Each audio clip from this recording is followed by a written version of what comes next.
এদিকে গুলিবিদ্ধ ওসমান হাদির বাঁচার সংখ্যা নেই। 12 ঘন্টা চিকিৎসকের নিবিড় পর্যবেক্ষণে থাকার পর চিকিৎসক কেঁদে কেঁদে ভয়াবহ তথ্য ফাঁস করেছে, বাঁচার সম্ভাবনা নেই। আমি স্বপ্ন দেখে যেতে চাই, আমি আমাদের এমন টিম, আমি আমার সন্তানকে রেখে যেতে চাই, আমার মৃত্যুর পরে যেন এই লড়াই বন্ধ না হয়, এই লড়াই যেন বাংলাদেশে কিয়ামত পর্যন্ত জারি থাকে। এই হাদিকেই কেন গুলি করা হলো, কে হাদিকে গুলি করছে, তার চাইতে কেন গুলি করছে এই প্রশ্নটা জরুরি। হাদি বর্ষা বিপ্লবের মধ্যে দিয়ে গড়ে ওঠা তরুণ এবং বিপুল সম্ভাবনাময় এক রাজনৈতিক নেতা।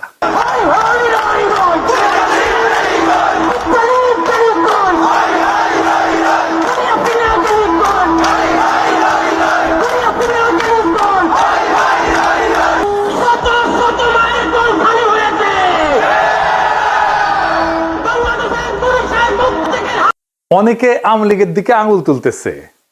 আওয়ামী লীগ অবশ্যই বর্ষা বিপ্লবের প্রধান শত্রু, কোনো সন্দেহ নাই, কিন্তু আওয়ামী লীগই কি একা বর্ষা বিপ্লবের একমাত্র শত্রু? না, রাজনৈতিক দলগুলো যারা হাসিনা বিরোধী লড়াই করছে তারাও তো বর্ষা বিপ্লবকে ধারণ করে না। সরকারের মধ্যে বিপ্লব বিরোধী ধান্দাবাজ অপদার্থ ধ্বজভঙ্গ লোকেরা ঢুকিছে একের পর এক। প্রফেসর ইউনূস নিজের বউয়ের ডাক্তাররা ঢুকাইছে মন্ত্রী পরিষদে, বন্ধুর পোলারে ঢুকাইছে, তার গ্রামীণ ব্যাংকের লেসপেন্সার সব ঢুকাইছে, পলিটিক্যাল পার্টিগুলো তাদের নিজেদের লোকদেরকে ঢুকাইছে, এবং বেশিরভাগই অপদার্থ। না আছে এদের ম্যানেজমেন্ট স্কিল, না আছে পলিটিক্যাল নলেজ, না আছে সদিচ্ছা, না আছে শরীরে জোর।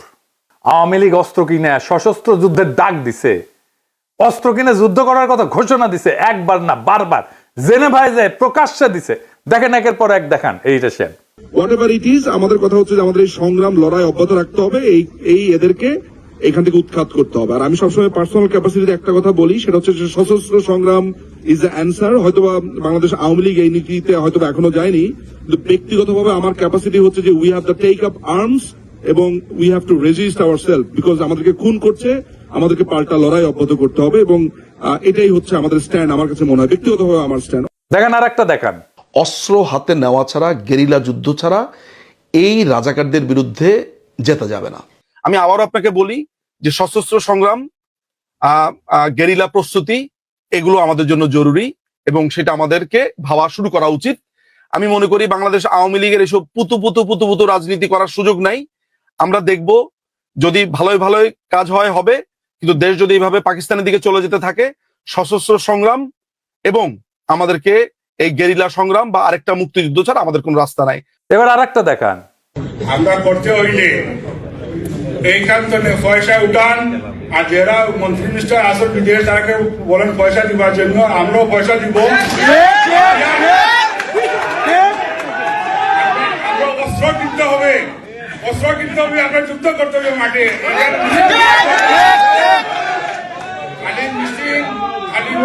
মিছিল করলেও চলবে না, আমরা অস্ত্র করতে হবে, আমরা মাঠে নামতে হবে। দেখেছেন, শুধু কি এরা হাসিনা লেসপেন্সার, হাসিনা নিজেই বিপ্লবীদের হত্যার নির্দেশ দিছে। শুনেন, কথা কম গাছ বেশি। নেত্রী আমাদের যে ভাই বোনদের হত্যা করেছে, আমরা অস্ত্র তুলে নিয়ে এদেরকে হত্যা করবো ইনশাল্লাহ আগামীতে। মুখে কথা একটু কম বলো তো, যারা কথা বেশি বলে তারা কিছু করতে পারে না। কথা কম গাছ বেশি, ঠিক আছে? মুখ দিয়ে বলতে যেও না, আগে করে দেখো। ঠিক আছে, খোদা হাফেজ। শুনেছেন? তারপরে তো এই ঘটনা, একটা রাষ্ট্রের বিরুদ্ধে সশস্ত্র সংগ্রাম বা প্রকাশ্য খুনের নির্দেশ দেওয়ার বিরুদ্ধে কিছু করছে প্রফেসর ইউনূসের সরকার? কিছুই করে নাই, কিচ্ছু করে নাই। আর ওদের সাহস আকাশে চড়ছে। হাসিনাকে ভারত ফেরত না পাঠাতে চাইলে নাকি আমাদের কিছুই করার নাই, এই বলে তৌহিদানন্দ প্রভুপাদ। শুনেন, ভারতকে রাজি হতে হবে অথবা চাইতে হবে তাকে ফেরত পাঠানো। রাজি না হলে আসলে তো করার কিছু না, আমরা রাজি করানোর চেষ্টা করতে থাকতে পারি, এইটুকু। যেটা প্রথমে যেটা বলছিলেন, এটা একটু প্রসেসের ব্যাপার আছে, প্রসেসটা চলছে, দেখা যাক আমরা কতটুকু অ্যাচিভ করতে পারি। শুনেছেন, এটারে বিএনপি ঢুকাইছে, দেখা দিলাম এটা উপদেষ্টা মন্ডলীতে। এতটাই অপদার্থ, করার কিছু নাই তো তুই উপদেষ্টা আসিস কেন? 111 আমলা ওরে বানাই দিছে মন্ত্রী, এরা গালাইলে ওর গায়ে মাখেন। এতটাই নির্লজ্জ, এতটাই ক্ষমতা লোভী। এদের দিয়ে প্রফেসর ইউনূস ফ্যাসিবাদের আগমন ঠেকাবে। হ্যাঁ, কি আর কমো বালটা ঠেকাতে পারবে। নির্বাচনের তফসিল ঘোষণা করছে না, দেখেন কি ভয়াবহ রক্তপাত হয় এই পুরা নির্বাচনী সময়। কিছুই ঠেকাইতে পারবে না, কেউ তো কথা শোনে না, আমলারাও কথা শোনে না। ক্ষমতায় বসেছে, রাষ্ট্রযন্ত্রের উপরে কোনো নিয়ন্ত্রণ প্রতিষ্ঠা করতে পারে নাই এই 2 বছরে। এত সাপোর্ট দিয়ে গেছে, কোনো স্যাদব্যাদ নাই। আচ্ছা বলেন, এনএসআই, ডিজিএফআই যদি না জানে কারা ঢাকা ৮ আসনের প্রার্থী শরীফ ওসমান হাদিকে হত্যার উদ্দেশ্যে গুলি করছে, তাহলে এই সংস্থাগুলো বন্ধ করে তো দিতে হবে। এগুলো রাখার যুক্তি কি? এই সংস্থা দুইটার প্রধানদের আজকে তো বিদায় করে দেওয়া উচিত। এরা কিছুই করতে পারবে না। জাতীয় নিরাপত্তা উপদেষ্টা একজনকে বানাইছে। হ্যাঁ, অনেকে বলে আপনার গুরুজন, হ্যাঁ ওনারা নিয়ে ভিডিও টিডিও বানাইছেন। ওনারে আবার তা আমি কি করব? যে যায় লঙ্কায় সেই তো হয় রাবণ। সে ক্ষমতা উপভোগ করিচ্ছে আর বিএনপির সাথে ঘুটু করিচ্ছে যেন বিএনপি তাকে পররাষ্ট্রমন্ত্রী বানায়। হাদিকে খুন করার এই ভয়ঙ্কর অপারেশনে যারা যুক্ত ছিল তাদেরকে গ্রেপ্তার করে বিচারের আওতায় না আনতে পারলে প্রফেসর ইউনূস সরকার 12 ফেব্রুয়ারি জাতীয় নির্বাচন সম্পন্ন করতে পারবে না, লিখে রাখতে পারবে। বর্ষা বিপ্লবকে কোনোভাবে মেনে নিতে পারেনি কায়েমি গোষ্ঠী।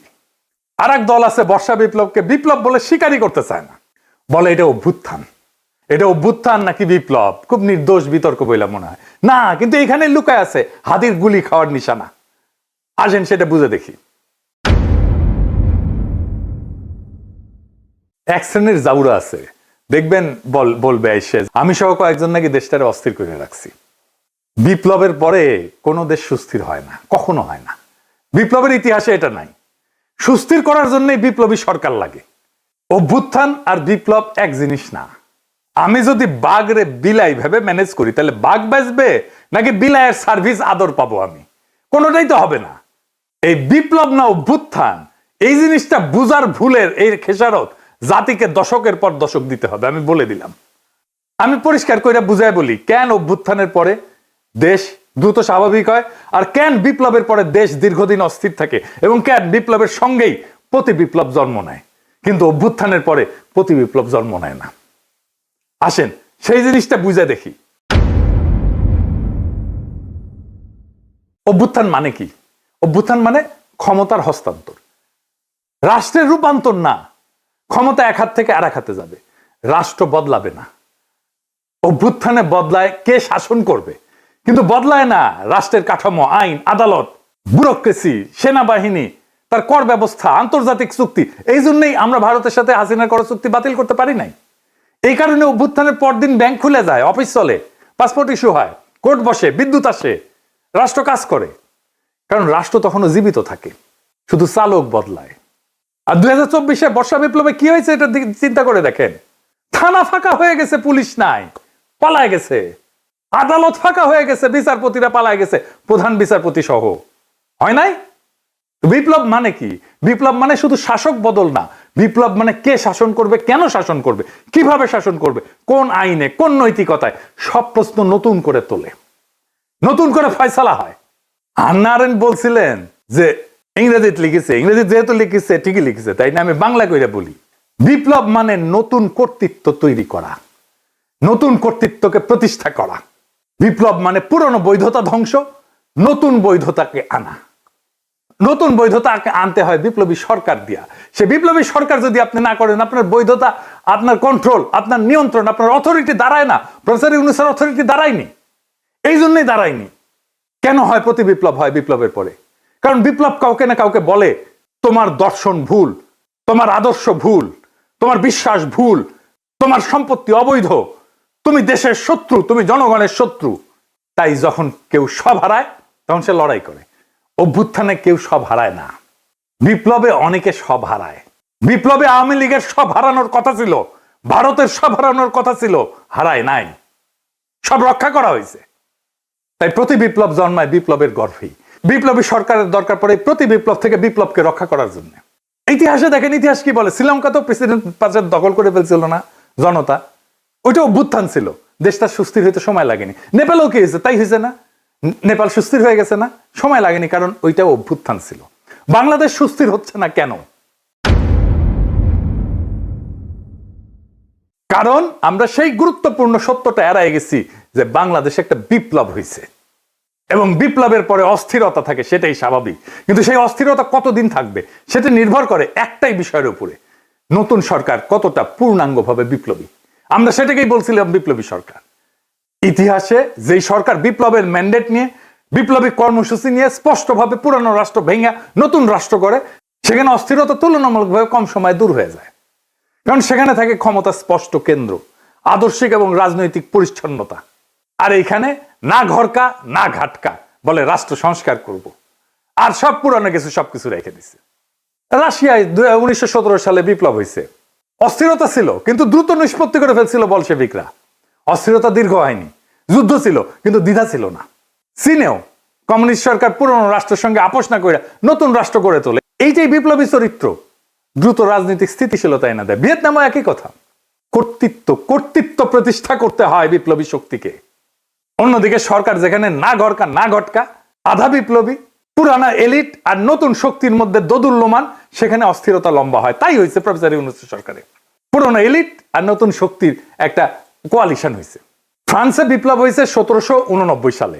এরপরে দশক ধরে অস্থিরতা চলছে। মূল কারণ ছিল বিপ্লবের প্রশ্নে স্পষ্ট সিদ্ধান্তের অভাব। অর্থাৎ সমস্যাটা বিপ্লব না, সমস্যাটা হইল অসম্পূর্ণ বিপ্লব। বিপ্লবের পরে কর্তৃত্ব প্রতিষ্ঠা না করা। প্রফেসর ইউনূস কর্তৃত্ব প্রতিষ্ঠা করতে পারে নাই, আমাদের অনেক সাপোর্ট সত্ত্বেও। যত বেশি বিপ্লবী সরকার হয় তত দ্রুত ক্ষমতার প্রশ্ন মীমাংসিত হয়, তত দ্রুত দেশ স্থিতিশীল হয়। বিপ্লবকে যে থামায় দেয় যায় সরকার, অস্থিরতা তার পিছু ছাড়ে না, প্রফেসর ইউনূসেরও পিছু ছাড়বে না। কিন্তু বিপ্লব যে সম্পূর্ণ করে, স্থিতিশীলতার তার অনিবার্য ফল। আজকের অস্থিরতা, অরাজকতা সবকিছুর দায় ওই ছাত্রদের, যারা প্রফেসর ইউনূসের সরকার বানাইছে। এডিটর সাহেব, প্রফেসর ইউনূসের পেছনে ছাত্রদের ছবিটা দেখান, কারা কারা আছে। এই সব কয়টার দায়িত্ব এটা। এরাই প্রফেসর ইউনূসের সরকার বানাইছে। এই দায় নিতে হবে, ছাত্রদেরকে নিতে হবে, ওয়াকারকে নিতে হবে, রাজনৈতিক দলকে নিতে হবে, আসিফ নজরুলকে নিতে হবে, যারা এই সরকার গঠন করছে। সবার এটা দায়। এখন শেষ প্রশ্ন, কেন হাদি গুলি খায়, অন্য কেউ না? এর কারণ হাদি শুধু জুলাই বিপ্লবী না, হাদি একজন আপাদ মস্তক ভারতীয় আগ্রাসন বিরোধী। ভারতীয় আগ্রাসন বিরোধী হয়ে বাংলাদেশে বাইসা থাকাটা মুশকিল। প্রেসিডেন্ট হইলেও বাইসা থাকা যায় না। জিয়ারে মরতে হয়েছে না, ইলিয়াস আলীকে মরতে হয়েছে না, সালাউদ্দিন কাদের চৌধুরীকে মরতে হয়েছে না, জামাত নেতাদেরকে মরতে হয়েছে না, আবরারকে মরতে হয়েছে না, হাদিকে নিয়ে কম কুৎসা রটনা করা হয়েছে। দেখেন এই মালটাকে চিনতে পারেন কিনা দেখেন। জুলাই গণ অভ্যুত্থানে হাদির অবদান কি দেখতে হবে না? এই গণ অভ্যুত্থানের সময়ে, গণ অভ্যুত্থানের পরেও হাদি নামে কাকে মানুষ চিনত না। বাংলাদেশের সংকটে হাদিকে এদেশের মানুষ পায়নি। বাংলাদেশ যখন কাঁদছিল, বিপদে পড়েছিল, যখন রক্ত ঝরছিল, তখন হাদিরা সিনা টান টান করে দাঁড়ায়নি। তখন কিন্তু মির্জা আব্বাস ভাইরা দাঁড়িয়েছিল, তাদের হাজার হাজার কর্মীরা এখানে অবদান রেখেছে, লড়াই করেছে। শুনিছেন এই বাটপারকে বিএনপি কোলে তুলে রাখে।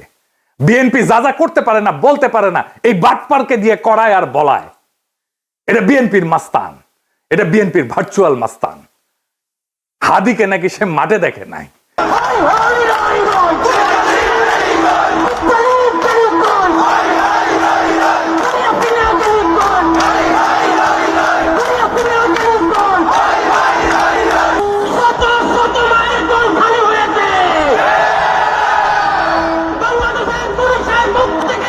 ওই বর্ষা বিপ্লবের হেডমাস্টার, ওর কাছে রোল কল কইরা বর্ষা বিপ্লবের স্টেক নিতে হবে। ওরে কিছু বললে বিএনপির বুদ্ধিজীবী ডাক্তার জাহেদ পর্যন্ত সেট করে ওঠে, কাইন্ডা শেষ হয়ে যায়। এই এপিসোড যখন রিলিজ হবে তখন হাদির ঠিক কি অবস্থা থাকবে আমি জানি না। এখনো পর্যন্ত হাদি ভালো আছে। হাদির কথায় আপনারা বারে বারে মৃত্যুর কথা আসতো, শহীদ মৃত্যুর কথা আসতো। আমরা তার এইরকম একটা কথা শুনেই এপিসোডটা শেষ করব। কিন্তু একটা কথা আপনাদেরকে স্পষ্ট করে বলে যেতে চাই, জুলাই বিপ্লবকে বিজয়ী করা ছাড়া আমাদের সামনে আর কোনো রাস্তা খোলা নাই। প্রফেসর ইউনূস বিপ্লবকে লক্ষ্যভ্রষ্ট করেছে। আমরা আবার সেই বিপ্লবকে সম্পন্ন করব, বিজয় করব। প্রয়োজনে আবার এক নদী রক্ত পাড়ি দেব, কিন্তু বিজয় নিয়ে ঘরে ফিরবো ইনশাল্লাহ। ইনকিলাব জিন্দাবাদ। মন খারাপ হয় যে আল্লাহ যদি আমাকে কোনোদিন নিয়েও যায়, তো এই যে ছেলে মেয়েগুলো, মানে আমি আল্লাহর কাছে সবসময় দোয়া করি। আপনি জানেন যে আমার আল্লাহ একটা সন্তান দিছে, 3 মাস ওর বয়স। আমার বাচ্চাটা তো আমি 3 মাসে 30 মিনিটও কোলে নিতে পারি নাই। তো আমার ওয়াইফ খুব মাঝে মধ্যে আর কি মজা করে বাচ্চারে বলে যে ইনকিলাব মঞ্চের মুখপাত্র তোমার সাথে দেখা করতে আসছে। তো আমার এই প্রথম মনে হলো কি যে আমি ভাইয়ারে বলি, ভাইয়া আল্লাহ যদি আমাকে নিয়ে যায় আমার বাচ্চাটার দিকে একটু খেয়াল রাখেন। তো এই কথাটা আমি বলতে পারিনি। আব্বার একটা মানে আপনি যদি বলেন যে আমার সারা জীবনের যেটুকুন সততা, সাহস, লড়াই, এটার দুনিয়ার সমস্ত শক্তি আমার আব্বা। আমি যদি কিছু হইলেও করতে পারি সততার সাথে, আল্লাহ যদি আমার রহম করে, তাহলে আমার ছেলে, আমার পরিবার, আমার ভাই বোন, আমার ইনকিলাব মঞ্চের ভাই বোনগুলো, এগুলো আল্লাহ দেখবে যেভাবে আল্লাহ এখন আমাদেরকে দেখতেছে। সুতরাং কারো কাছে আর কোনো প্রত্যাশা নেই।